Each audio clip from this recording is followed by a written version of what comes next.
ఆశ్చర్యకరమైన బైబిల్ పాఠంగా న్యాయాధిపతులు 3వ అధ్యాయం చదువుకుందాము. ఇశ్రాయేలీలకును కనానీయులకును జరిగిన యుద్ధములన్నిటినీ చూడని వారందరినీ శోధించి ఇశ్రాయేలీల తరతరముల వారికి అనగా పూర్వము ఆ యుద్ధములను ఏమాత్రమును చూడని వారికి యుద్ధము చేయ నేర్పునట్లు యెహోవా ఉండనిచ్చిన జనములు ఇవి.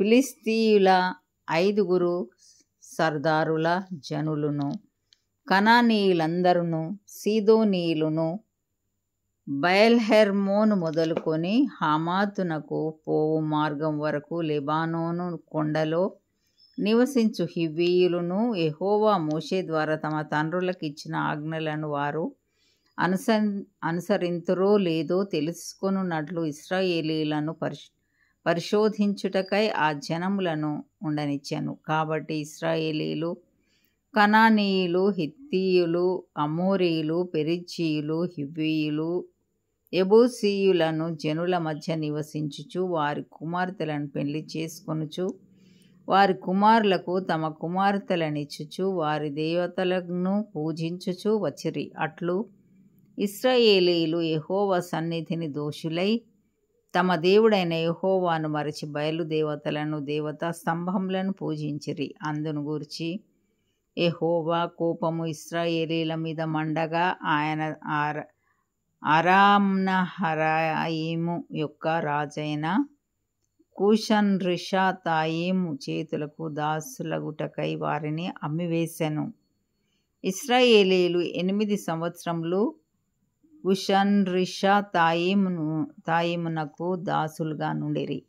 ఇశ్రాయేలీయులు యెహోవాకు మొర్రపెట్టగా యెహోవా కాలేబు తమ్ముడైన కనజు యొక్క కుమారుడగు ఒత్నీయేలును రక్షకునిగా ఇశ్రాయేలీయుల కొరకు నియమించి వారిని రక్షించెను. యెహోవా ఆత్మ అతని మీదికి వచ్చెను గనుక అతడు ఇశ్రాయేలీయులకు న్యాయాధిపతి అయి యుద్ధమునకు బయలుదేరగా యెహోవా అరామ్నహరాయిము రాజైన కూషన్రిషాతాయిమును అతని చేతికి అప్పగించెను. అతడు కూషన్రిషాతాయిమును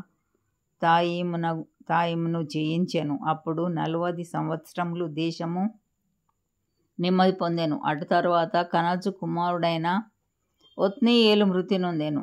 ఇశ్రాయేలీయులు మరల యెహోవా దృష్టికి దోషులైరి గనుక వారు యెహోవా దృష్టికి దోషులైనందున యెహోవా ఇశ్రాయేలీయులతో యుద్ధం చేయుటకు మోయాబు రాజైన ఎగ్లోనును బలపరిచెను. అతడు అమ్మోనీయులను అమాలేకీయులను సమకూర్చుకొని పోయి ఇశ్రాయేలీయులను ఓడగొట్టి ఖర్జూర చెట్ల పట్టణమును స్వాధీనపరచుకొనెను. ఇశ్రాయేలీయులు 18 సంవత్సరములు మోయాబు రాజునకు దాసులైరి. ఇశ్రాయేలీయులు యెహోవాకు మొర్రపెట్టగా బెన్యామీనీయుడైన గెరా కుమారుడగు ఏహూదను రక్షకుని వారి కొరకు యెహోవా నియమించెను. అతడు ఎడమ చేతి పనివాడు.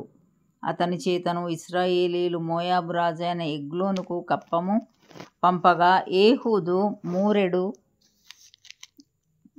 పొడవు గల 2 అంచుల కత్తిని చేయించుకొని తన వస్త్రములో తన కుడి తొడ మీద దానిని కట్టుకొని ఆ కప్పము మోయాబు రాజైన ఎగ్లోనుకు తెచ్చెను.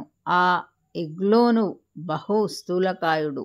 ఏహూదు ఆ కప్పమును తెచ్చి ఇచ్చిన తర్వాత ఆ కప్పము మోసిన జనులను వెళ్ళనంపి గిల్గాలు దగ్గరనున్న పెసీలీము నొద్ద నుండి తిరిగి వచ్చి, రాజా, రహస్యమైన మాట ఒకటి నేను నీతో చెప్పవలెననగా అతడు తన యొద్ద నిలిచిన వారందరూ వెలుపలికి పోవు వరకు ఊరకొమ్మని చెప్పాను. ఏహూదు అతని దగ్గరకు వచ్చినప్పుడు అతడు ఒక్కడే చల్లని మేడ గదిలో కూర్చుండి ఉండెను. ఏహూదు, నీతో నేను చెప్పవలసిన దేవుని మాట ఒకటి ఉన్నదని చెప్పగా అతడు తన పీఠం మీద నుండి లేచెను. అప్పుడు ఏహూదు తన ఎడమ చేతిని చాపి తన కుడి తొడ మీద నుండి ఆ కత్తి తీసి కడుపు మీద అతని పొడిచెను. పిడియును కత్తి వెంబడి దూరగా క్రొవ్వు కత్తిపైని కప్పుకొనినందున అతని కడుపు నుండి కత్తిని తీయలేకపోయాను. అది వెనుక నుండి బయటికి వచ్చి ఉండెను. అప్పుడు ఏహూదు పంచపాళిలోనికి బయలు వెళ్ళి తన వెనుకను ఆ మేడగది తలుపు వేసి గడియ పెట్టాను. అతడు బయలు వెళ్ళిన తర్వాత ఆ రాజు దాసులు లోపలికి వచ్చి చూడగా ఆ మేడగది తలుపులు గడియలు వేసి ఉండేను గనుక వారు అతని చల్లని గదిలో శంఖానివర్తికి పోయి ఉన్నాడనుకొని తాము సిగ్గు వింతలు పడువరకు కనిపెట్టినను అతడు ఆ గది తలుపులను తీయకపోగా వారు తాళపు చెవిని తెచ్చి తలుపులు తీసి చూచినప్పుడు వారి యజమానుడు చనిపోయి నేలను పడి ఉండెను. వారు తడవు చేయుచుండగా ఏహూదు తప్పించుకొని పెసీలీమును దాటి షెయీరాకు పారిపోయాను. అతడు వచ్చి ఎఫ్రాయిమీల కొండలో బూరను ఊదగా ఇశ్రాయేలీలు మన్య ప్రదేశం నుండి దిగి అతని యుద్ధకు వచ్చిరి. అతడు వారికి ముందుగా సాగి వారితో, నా వెంబడి త్వరగా రండి, మీ శత్రువులైన మోయాబీయులను యెహోవా మీ చేతికి అప్పగించుచున్నాడనెను. కాబట్టి వారు అతని వెంబడిని దిగి వచ్చి మోయాబు నెదుటి యోర్దాను రేవులను పట్టుకొని ఎవనిని దాటనీయలేదు. ఆ కాలమున వారు మోయాబీయులలో బలం గల శూరులైన పరాక్రమశాలులను